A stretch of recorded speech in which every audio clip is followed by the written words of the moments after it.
Hello student, we have discuss in our last video. जैसा कि आज के इस वीडियो में आपके लिए राहुल सर लेकर आए पेरोक्सीसोम्स सेंट्रोसोम्स के बारे में डिस्कस करेंगे। लास्ट वीडियो में राहुल सर ने आपको माइटोकॉन्ड्रिया और क्लोरोप्लास्ट में डिफरेंसेस भी बताए थे और कई टॉपिक्स भी डिस्कस कर चुके हैं। वैक्यूल्स के बारे में डिस्कस किया था कि वैक्यूल्स क्या होती है। मेम्ब्रेन बाउंड सेल ऑर्गेनेलीज होते हैं जो कि किस में पाए जाते हैं, सभी प्लांट में बोल सकते हैं, फंजाई में या फिर एनिमल सेल्स में पाए जाते हैं। ठीक है, और इनमें क्लोजली क्या होता है, कंपार्टमेंट होते हैं जिनमें फ्लूइड भरा हुआ रहता है। ठीक है, और कुछ केसेस में ये सॉलिड फॉर्म में होते हैं। तो आज की इस वीडियो में चलते हैं, आगे की तरफ बढ़ते हैं और डिस्कस करेंगे। ठीक है, नेक्स्ट टॉपिक पर बात करेंगे पेरोक्सीसोम्स पर। ठीक है, पेरोक्सीसोम्स क्या होता है कि पेरोक्सीसोम्स जो होते हैं, ठीक है, ये ज्यादातर बोल सकते हैं मेटाबॉडीज माइक्रोबॉडीज होते हैं, सेल ऑर्गेनेलीज होते हैं जो कि सभी यूकेरियोटिक सेल्स में पाए जाते हैं। ठीक है, तो बढ़ते हैं पेरोक्सीसोम्स और उसके फंक्शन पर। तो वीडियो को आगे बढ़ाने से पहले I would like to say to all of 9th class student of कोहू international senior secondary school Gangapur city, stay at home, safe at home, घर पे रहें, सुरक्षित रहें, साइंस को पढ़ते रहें। कोई भी डाउट है राहुल सर से पूछते रहें। पेरोक्सीसोम्स लिखिएगा, हेडिंग डाल दी पेरोक्सीसोम्स, इसमें लिखिएगा पेरोक्सीसोम्स। पेरोक्सीसोम्स जो होते हैं या बोल सकते हैं माइक्रोबॉडीज, इसमें लिखिएगा माइक्रोबॉडीज। ओके, पेरोक्सीसोम्स। ठीक है, ब्रैकेट में आपने क्या लिखा, माइक्रोबॉडीज। माइक्रोबॉडीज होती है जो कि क्या होती है, आर शेल ऑर्गेनेलीज। ओके, ये क्या होती है, शेल ऑर्गेनेलीज होती हैं। ठीक है, कोशिका के छोटे छोटे अंग होते हैं जो कि किसमें पाए जाते हैं, found in all eukaryotic cells। Eukaryotic sales में, सभी प्रकार की यूकेरियोटिक सेल्स में ये पाई जाती हैं। ओके, ये बहुत छोटी होती है, स्मॉल होती है, स्पेरिकल स्ट्रक्चर होती है। दे आर लिखिएगा, दे आर स्मॉल एंड कैसी होती है, छोटी होती है, and spherical they are small and spherical organelles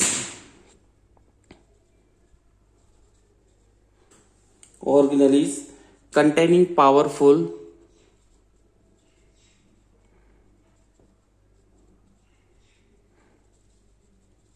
क्या कंटेन करता है, पावरफुल ऑक्सीडेटिव एंजाइम्स को कंटेन करता है। ऑक्सीडेटिव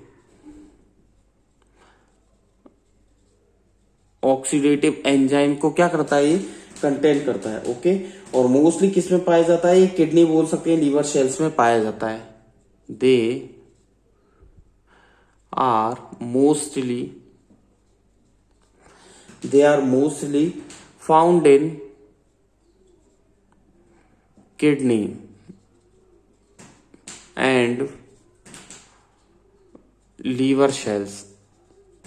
ठीक है, they are mostly found in kidney and liver cells. ये ज्यादातर किस में पाया जाता है, किडनी और लीवर सेल्स में पाया जाता है। ओके, चलते हैं इसके फंक्शंस के बारे में, राहुल सर बताएंगे पेरोक्सीसोम के क्या क्या फंक्शंस होते हैं। हेडिंग डाल दीजिए फंक्शंस। अब आपको पेरोक्सीसोम्स के फंक्शंस के बारे में डिस्कस करेंगे कि मैं आपको बता दूं जो पेरोक्सीसोम्स होता है, ठीक है, ये मोस्ट इंपोर्टेंट फंक्शन इसका क्या होता है, एक तो डिटॉक्सिफिकेशन होता है इसका। यानी कि ये क्या करता है, जो टॉक्सिक सब्सटेंस होते हैं जैसे हाइड्रोजन होती है, हाइड्रोजन पेरोक्साइड होती है, उसे रिमूव करता है सेल से। ओके,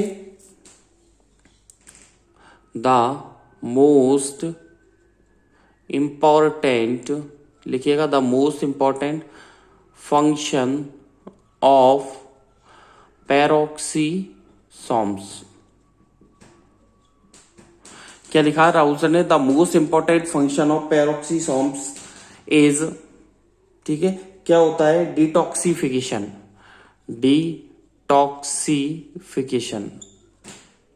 डिटॉक्सिफिकेशन होता है। यानी कि एज इट रिमूव्स, क्या रिमूव करता है, एज इट रिमूव्स, क्या रिमूव करता है, द टॉक्सिक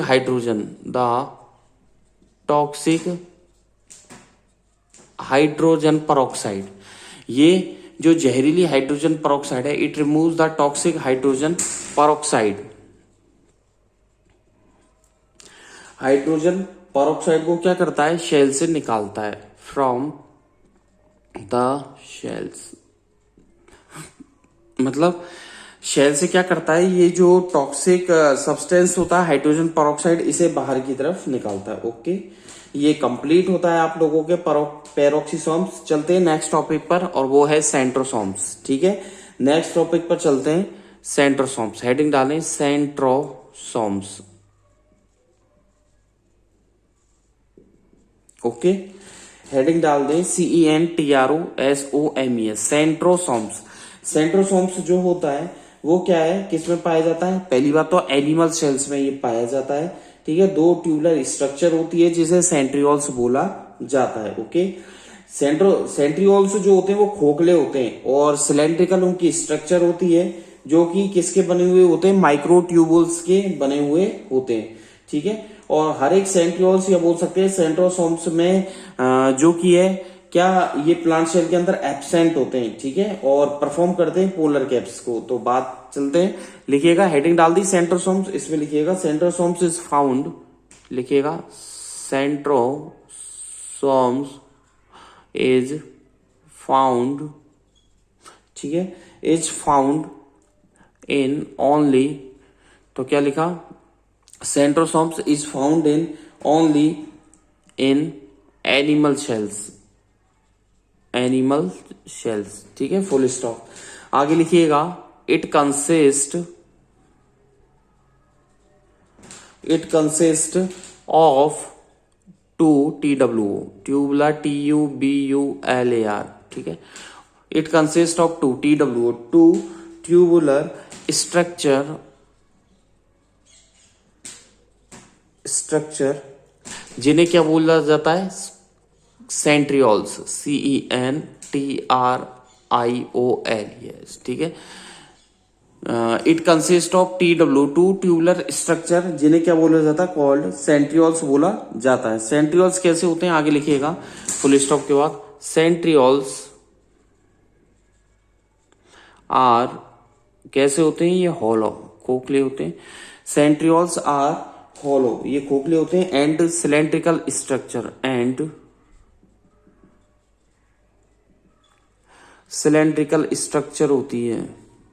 ओके, तो सेंट्रियोल्स कैसे होते हैं? सेंट्रियोल्स आर होलो, खोखले होते हैं, एंड सिलेंड्रिकल स्ट्रक्चर, जो कि किसके बने हुए होते हैं? आगे लिखिएगा, बेच आर मेड ऑफ, क्या लिखा? बेच आर मेड ऑफ माइक्रोट्यूबुल्स, लिख लिया आपने, माइक्रोट्यूबुल्स।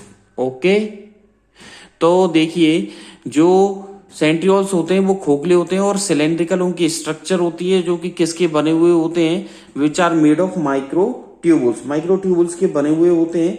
सेंट्रियोल्स और सेंट्रोसोम्स ये प्लांट सेल में एब्सेंट होते हैं। स्टार लगा करके आप या एरो लगा करके लिखिएगा, centrioles and centrosomes, centrioles and centrosomes. ठीक है, centrioles and centrosomes are absent, ये किस में एब्सेंट होते हैं? In, are absent in plant shell,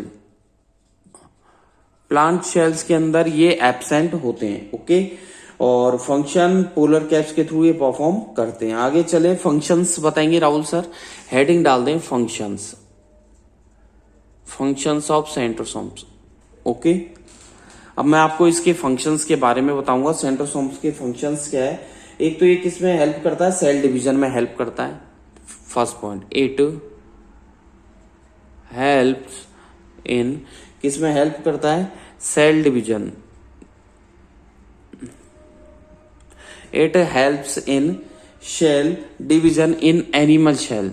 ठीक है, सेल डिवीजन में हेल्प करता है इन एनिमल शेल्स में। Okay, it helps in cell division in animal shell में, सेल डिवीजन में ये हेल्प करता है। ओके, और प्लांट शेल में क्या काम करता है ये? सेकंड पॉइंट लिखिएगा, in plant shell, in plant shells plant cell में क्या काम करता है, पोलर कैप्स जो होती हैं, आगे लिखिएगा पोलर कैप्स। राहुल सर ये बताना चाह रहे हैं आपको, ध्यान से सुनिएगा, कि प्लांट सेल में जो पोलर कैप्स होती हैं वो किसके लिए रेस्पॉन्सिबल होती है, स्पिंडल फॉर्मेशन के लिए। जो स्पिंडल होते हैं ऐसे घुमावदार लंबे लंबे, किस तरीके से मैं आपको बता दूं, इस तरीके से स्पिंडल फॉर्म ये होता है, इस तरीके से ये स्पिंडल हो जाएगा, इस तरीके से ये घुमावदार स्ट्रक्चर होती है, ऐसे ही यहां से हो सकती है, ठीक है, ये ऐसे घुमावदार जो प्लांट्स में स्ट्रक्चर होती है, ओके, ये स्पिंडल फॉर्म होता है, ठीक है। मतलब इस फॉर्म को बनाने के लिए पोलर कैप्स क्या होती है, रेस्पॉन्सिबल होती है, ओके। तो क्या लिखा, in plant cell polar caps are responsible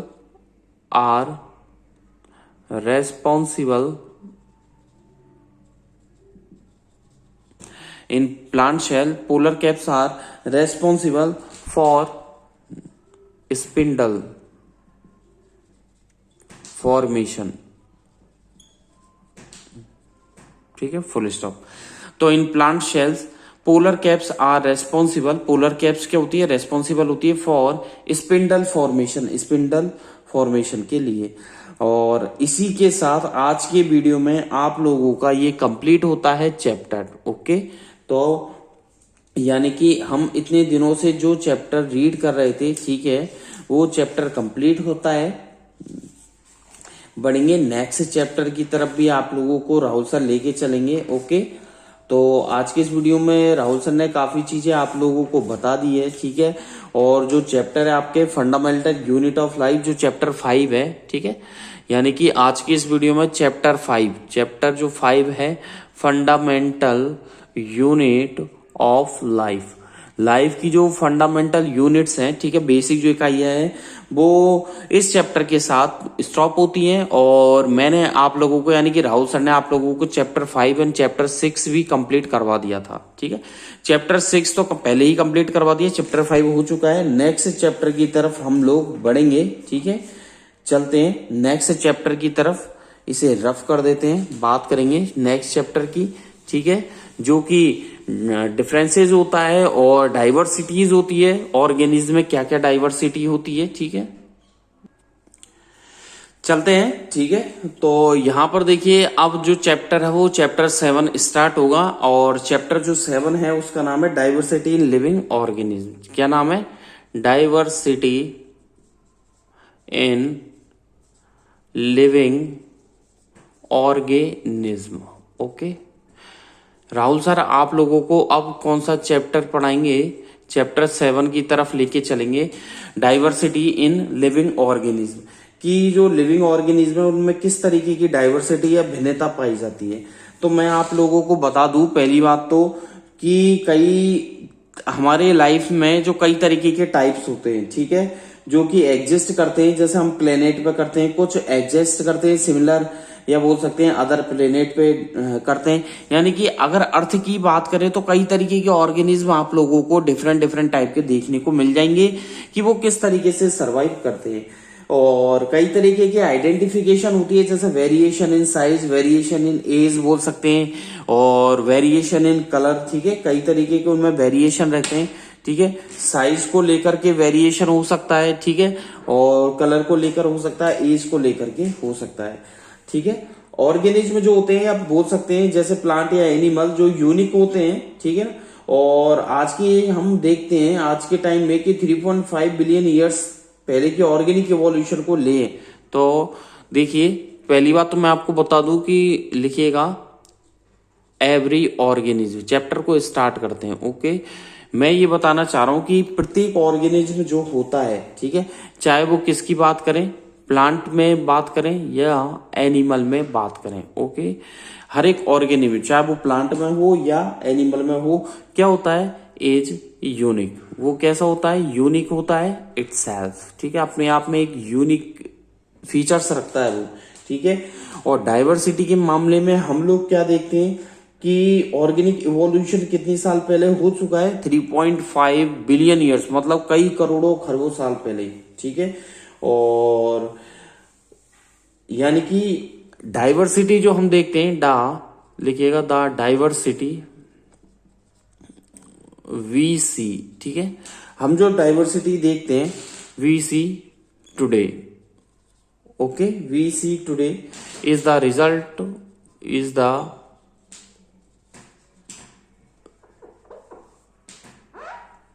the result of, ठीक है, कितना है 3.5 बिलियन, ठीक है, क्या लिखा, we see today is the result of 3.5 billion years, 3.5 billion years of organic evolution, okay, organic जो इवोल्यूशन हुआ था, जीव का जो डेवलपमेंट हुआ था, उसी के अकॉर्डिंग बताया जाता है, ऑर्गेनिक इवोल्यूशन के थ्रू बताया जाता है, ठीक है। और कई तरीके के जो ऑर्गेनिज्म है धीरे धीरे जो डेवलप होते गए, बात करें जैसे खाने की वैरायटी की बात करें, या फिर और खाने की वैरायटी से भी ले सकते हैं, या फिर किसी भी जीव पर्टिकुलर, एक प्लांट हो या शेल्स हो, एनिमल शेल्स हो, उसकी बात कर सकते हो, ठीक है। और क्लासिफिकेशन भी धीरे धीरे, जैसे हम बात करें कैरेक्टरिस्टिक्स की बात करें तो जैसे प्रोकैरियोट्स, यूकैरियोट्स ऑर्गेनिज्म होते हैं, और क्या होते हैं, यूनिसेलुलर, मल्टीसेलुलर होते हैं, ऑटोट्रॉप, हेटरोट्रॉप होते हैं, ठीक है, डिफरेंट बॉडी पार्ट्स होते हैं, कई तरीके के होते हैं। जैसे बात करें प्रोकैरियोट्स, ठीक है, और यूकैरियोट्स, ये भी ऑर्गेनिज्म है, प्रोकैरियोट्स और यूकैरियोट्स, और यूनिसेलुलर, मल्टीसेलुलर, यूनिसेलुलर और मल्टीसेलुलर, यूनिसेलुलर मल्टीसेलुलर ऑर्गेनिज्म होते हैं, ओके, यूनिसेलुलर मल्टीसेलुलर ऑर्गेनिज्म होते हैं। ऑटोट्रॉप्स, हेटरोट्रॉप्स होते हैं, ऑटोट्रॉप्स और हेटरोट्रॉप्स, ऑटोट्रॉप्स, हेटरोट्रॉप्स होते हैं, ठीक है। और डिफरेंट बॉडी पार्ट्स ऑर्गेनाइजेशन होता है उनका, okay, organisation of different body parts, okay, यानी कि डिफरेंट जो बॉडी पार्ट्स होते हैं उनका ऑर्गेनाइजेशन भी होता है। तो कई तरीके की जो बेसिक क्लासिफिकेशन होता है जीवों का, ठीक है, वो किसके बेस पर है, या तो उन्हें प्रोकैरियोट्स, यूकैरियोट्स होते हैं वो, या फिर क्या होते हैं, यूनिसेलुलर, मल्टीसेलुलर ऑर्गेनिज्म, या ऑटोट्रॉप, हेटरोट्रॉप्स होते हैं, या ऑर्गेनिक जो अलग अलग बॉडी पार्ट्स होते हैं उनका ऑर्गेनाइजेशन कहाँ से हुआ है, ठीक है। अब बात करेंगे अपन, बात करेंगे उनकी आनुवंशिकता की, बात करेंगे उनके किंगडम की बात करेंगे, या बोल सकते हैं हिरेकाय, ठीक है, बोल सकते हैं हायरार्की ऑफ क्लासिफिकेशन, ठीक है, उनके ग्रुप्स के बारे में पढ़ेंगे, ठीक है। तो हेडिंग डालिए, ठीक है, क्लासिफिकेशन सिस्टम, या हेडिंग डाल सकते हैं आप, हेडिंग डालिए HIERARCHY, ठीक है, हिरार्की बोल सकते हैं इसे, ठीक है, HIERARCHY, ओके। थोड़ा अजीब सा नाम है, क्लासिफिकेशन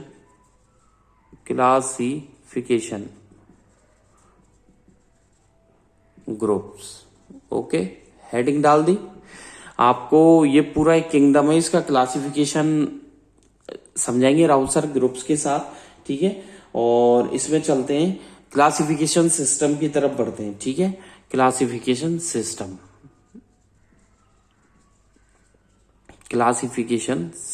ओके, क्लासिफिकेशन सिस्टम की तरफ बढ़ते हैं। क्लासिफिकेशन सिस्टम जो है, पहली बात करें, थॉमस व्हिटेकर ने इसके बारे में बताया था, ठीक है।